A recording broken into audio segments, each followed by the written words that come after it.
menganalisis sebuah perusahaan serta negara yang terkait untuk menjelaskan tentang analisis soal sejarah perusahaannya dan juga menganalisis visi misi serta dampak positif dan negatifnya. Tanpa memperpanjang waktu, hanya ini dapat saya sampaikan. Langsung saja kita masuk ke materinya. Sejarah California atau California. California ditemukan oleh penjelajah Spanyol tahun 1542, kemudian menjadi wilayah Meksiko setelah tahun 1821. Setelah Perang Meksiko dan Amerika, California diserahkan ke Amerika Serikat pada tahun 1848 dan menjadi negara bagian ke-31 tahun 1850. Masa damang emas dari tahun 1848 hingga 1855 membuat wilayah ini berkembang pesat. Kini, California dikenal sebagai pusat teknologi, hiburan, dan ekonomi terbesar di Amerika Serikat. Apple didirikan pada tanggal 1 April 1976 di Cupertino, California oleh Steve Jobs, Steve Wozniak, dan Ronald Wayne. Produk awalnya adalah Apple I, lalu sukses dengan Apple II. Setelah Jobs kembali pada tahun 1997, Apple meluncurkan produk inovatif seperti iMac, iPod, iPhone, dan iPad. Kini Apple menjadi perusahaan teknologi terbesar di dunia. Visi Apple: to create the best product on earth and to leave the world better than we found it.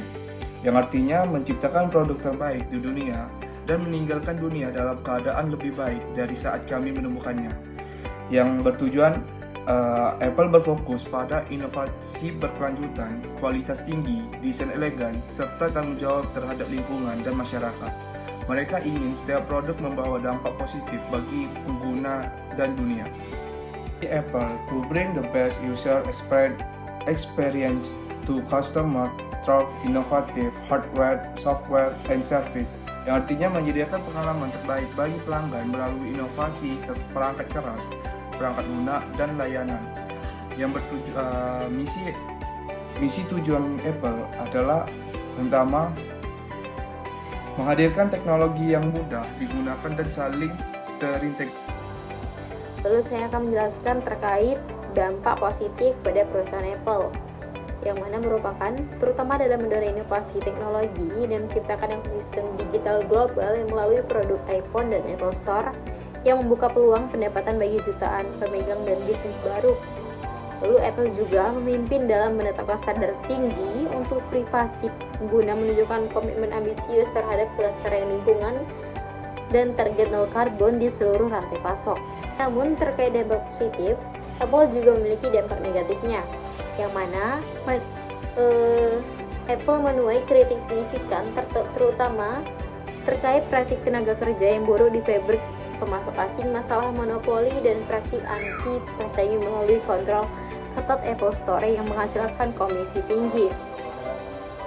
Selain itu, ketergantungan Apple pada rantai pasokan Tiongkok menjadikannya rentan terhadap risiko geopolitik, yang mana jika terjadinya isu-isu peperangan antara beberapa negara yang mengkaitkan dengan Tiongkok dan Amerika Serikat, maka perusahaan Apple akan mengalami beberapa hambatan pada biaya produksinya, yang mana model bisnis ini yang mendorong siklus upgrade cepat berkontribusi pada masalah limbah elektronik global. Saya akan menjelaskan pada bagian analisis SWOT. Poin pertamanya ialah nilai merek ataupun reputasi global yang kuat. Apple secara konsisten menempati peringkat teratas pada merek saing-saing yang lainnya, sehingga Apple menetapkan harga premium pada produknya. Yang kedua ialah loyalitas pelanggan. Dari sistem yang telah dibuat ataupun setelah diproduksi, pelanggan merasakan kepuasan sehingga membentuk loyalitas pelanggan yang luar biasa. Yang ketiga ialah laba tinggi ataupun arus kasnya besar. Apple memiliki margin keuntungan ataupun yang sangat tinggi ataupun cadangan kas yang sangat tinggi, dan juga memberikannya fleksibilitas finansial yang kuat untuk investasi ataupun akuisisi lain-lainnya. Yang keempat ialah desainnya produknya sangat premium, fokus pada desain minimalis, kualitas tinggi, dan pengalaman bagi pengguna yang intuitif membedakannya dari pesaing. Kelemahan ataupun weaknesses. yang merupakan keterbatasan internal yang dapat menghambat kinerja Apple. Yang pertama ialah kurangnya inovasi produk.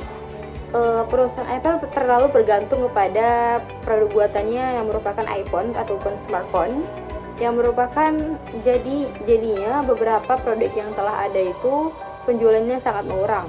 Lalu yang kedua ialah titik harga premium yang tinggi, yang merupakan strategi penetapan harga tersebut membatasi pangsa pasar Apple, yang mana merupakan seperti di negara berkembang, contohnya India dan Asia Tenggara, yang mana pada daerah tersebut konsumen lebih sensitif terhadap harga.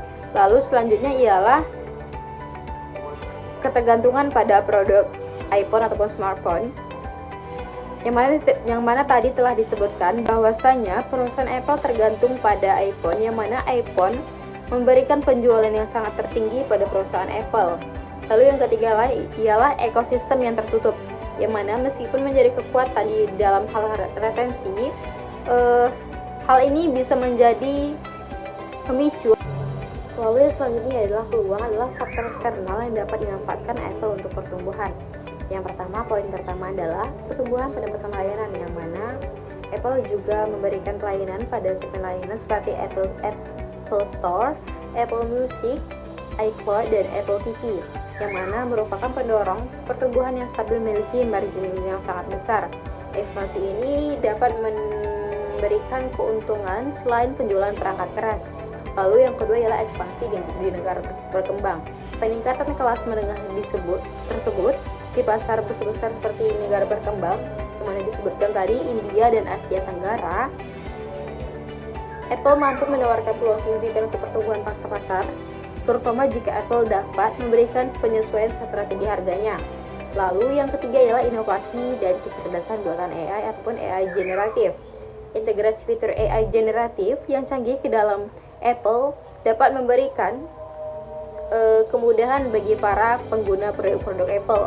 Lalu yang keempat ialah teknologi realistis campuran ataupun AR sama VR, yang merupakan investasi dalam produk baru seperti Vision Pro, memberikan keterbukaan pada kategori komputasi spesial yang besar.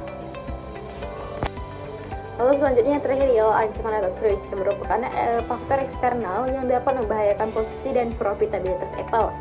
Yang mana yang pertama poinnya itu ialah ancaman keamanan siber, merupakan meningkatnya serangan siber yang ditargetkan pada pengguna iOS ataupun macOS yang dapat merusak reputasi Apple pada privasi dan keamanannya. Lalu yang kedua ialah ketegangan geopolitik ataupun rantai pasokan, yang mana ketergantungan pada basis produksinya di Apple pada negara Tiongkok jika terjadi sesuatu ataupun perang dagang dapat memberikan kerugian besar ataupun mempengaruhi biaya produksi Apple. Lalu selanjutnya ialah perubahan teknologi yang cepat, yang mana pergeseran mendadak terutama dalam domain AI seperti pembangkitan cepat terhadap AI generatif menuntut Apple untuk terus berinvestasi besar-besaran untuk menghindari ketertinggalan teknologi. Lalu yang keempat terakhir adalah persaingan pasar yang intens, yang mana pasar pesaing bagi Apple itu ialah seperti produk Android, yang mana Samsung, Xiaomi, dan Google terus meningkatkan perangkat keras yang harganya lebih murah.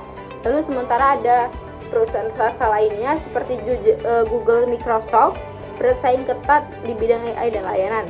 Hambatan yang ada di Apple pada saat memasuki pasar global. Yang pertama ialah kurangnya adaptasi, mengacu pada kecepatan Apple dalam mengadopsi tren teknologi, yang mana pesaing lebih dulu menerapkan teknologi tersebut, yang mana contohnya pengguna lebih menginginkan ataupun pengguna lebih menggunakan pada tren-tren teknologi yang terbaru. Lalu yang kedua ialah harga tinggi. Strategi penetapan harga premium Apple membuat produknya tidak terjangkau oleh segmen pasar lebih besar, contohnya di negara berkembang. Lalu yang ketiga adalah regulasi yang ketat. Apple menghadapi pengawasan ketat dari pemerintah berbagai wilayah seperti Uni Eropa terkait praktik anti monopoli. Lalu yang keempat ialah ketergantungan, merujuk pada ketergantungan Apple. Lalu yang keempat adalah ketergantungan, merujuk pada ketergantungan Apple pada suatu produk utama. Contohnya seperti produk iPhone, yang mana tadi telah disebutkan Apple sangat ketergantungan pada iPhone, yang mana menyumbang lebih banyak profitabilitas ataupun laba pada perusahaan Apple. Lalu yang kelima ialah isu inovasi, merupakan kritik bahwa Apple dalam beberapa tahun terakhir hanya mengeluarkan beberapa pembaruan inkremental bertahap pada produk intinya. Alih-alih inovasi yang baru, sepenuhnya malah mendiskusi. Kelima adalah kompetisi lokal. Di pasar-pasar besar, Tiongkok dan India, Apple menghadapi persaingan ketat dari berbagai merek lainnya seperti Xiaomi, Vivo, dan Samsung yang menawarkan fitur serupa dengan harga yang lebih rendah. Jadi dengan hambatan-hambatan tersebut, Apple mengalami sedikit gangguan pada saat ingin memasuki pasar global. Ada beberapa strategi yang mampu untuk mengatasi beberapa hambatan tersebut. Yang pertama adalah tingkat harga yang lebih murah, menciptakan produk yang lebih terjangkau, produk layanan berlangganan yang lebih murah ataupun berlangganan yang lebih bersubsidi untuk menembus pasar negara berkembang atau bersaing di segmen harga menengah sehingga meningkatkan volume perusahaan. Lalu yang kedua ialah kembangkan pemasaran, mengembangkan strategi pemasaran yang lebih luas dan relevan secara lokal di pasar-pasar baru. Ini dapat mencakup promosi ataupun bundling harga. Lalu yang ketiga ialah perkuat diferensiasi dengan AI, mengintegrasikan fitur-fitur kecerdasan buatan ataupun AI canggih ke dalam ekosistem Apple dan dalam menciptakan pengalaman yang unik dan lebih unggul daripada pesaing. Lalu yang keempat ialah sertakan pengembangan software dan hardware, di mana memperdalam integrasi vertikal tersebut dapat memberikan kinerja yang lebih optimal ataupun keunggulan yang sulit ditiru sama pesaing.